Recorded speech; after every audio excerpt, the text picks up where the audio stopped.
So that's how the shampoo commercials were made.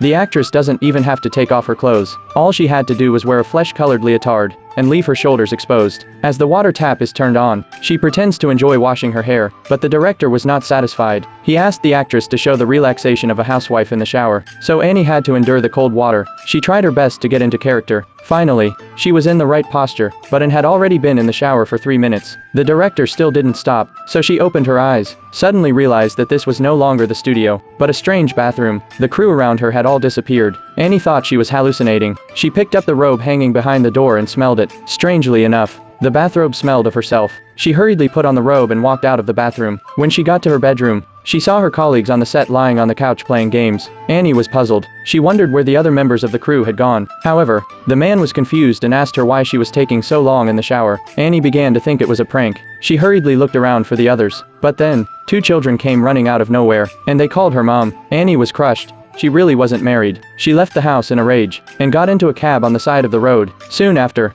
she arrived at her boyfriend's mansion. When he opened the door, Annie barged right in, and then directly laid down on the couch. The boyfriend looked utterly baffled, insisting he didn't know her, and demanded that she leave quickly or he'd call the police. Annie thought her boyfriend was in on the prank. While they were arguing, a woman came out of the house. Annie looked at the woman in astonishment, because the woman was her best friend. Seeing her best friend in her favorite pajamas, Annie was so angry. She slammed the door and left. To find out what had happened, Annie decided to go back to the bathroom to find the truth.